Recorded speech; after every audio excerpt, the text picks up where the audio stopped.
But ఈ ఉపాధి హామీ అయితే కంపల్సరీ వస్తుంది, రాకుండా ఉండదు. ఇప్పుడు ప్లస్ మనకి ఇప్పుడు సంబంధం సార్ ఎంత సార్ మరి మాకు ఎంత అంటే ఎంత అనేది ఏది పైసలు ఇప్పుడు మీరు ఐదు తీసిరు అనుకోండి, ఏది ఈ లెంత్ కూడా ఎక్కువ వస్తుంది.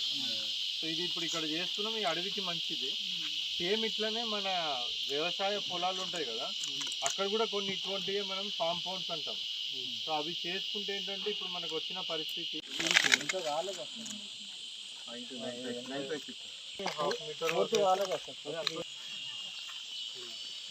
మధ్యలో రాళ్ళు వస్తున్నాయి. ఏర్లు ఏం చేస్తారు? అందరికీ నమస్కారం.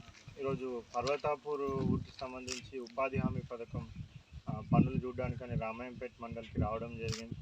సో మనకి ఫారెస్ట్ ఏరియా, పర్వతాపురంని ఆనుకొని ఉన్న ఫారెస్ట్ ఏరియాలో మొత్తం ట్రెంచెస్ అంతా కూడా ఉపాధి హామీ పథకం కింద ఎవరైతే ఉన్నారో పనిచేసే వాళ్ళందరూ కూడా అక్కడ పెద్ద ఎత్తున అక్కడ వచ్చి సో మంచిగా చాలా మంచిగా మనకి వాటర్ కన్జర్వేషన్ చేసే విధంగా అన్ని ట్రెంచెస్ కూడా వాళ్ళు తీస్తూ ఉన్నారు. సో అక్కడ మొత్తం వాళ్ళు తీసిన ట్రెంచెస్ అంతా కూడా పరిశీలించడం జరిగింది, ఆ మెజర్మెంట్స్ అంతా కూడా చూడడం జరిగింది. మనకి ప్రిస్క్రైబ్డ్ మెజర్మెంట్స్ ఏవైతే ఉన్నాయో దానికి అనుగుణంగానే మరి వాళ్ళందరూ కూడా చాలా కష్టపడి ఆ ట్రెంచెస్ అంతా కూడా తీస్తూ ఉన్నారు.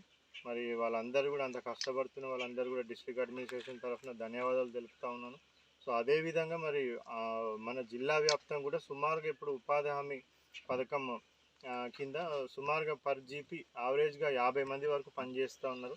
మరి దీన్ని 100 మంది వరకు పెంచాల్సిన అవసరం ఉంది. మనం ఎంత ఉపాధి హామీ పనులు ఎక్కువ ఎంత చేస్తే దానికి సంబంధించిన మనకి మెటీరియల్ కాంపోనెంట్ అనేది జనరేట్ అవుతుంది. సో ఆ మెటీరియల్ కాంపోనెంట్ ఎంత ఎక్కువ వస్తే మన ఊర్లకే మనం ఎక్కువ సీసీ రోడ్లు,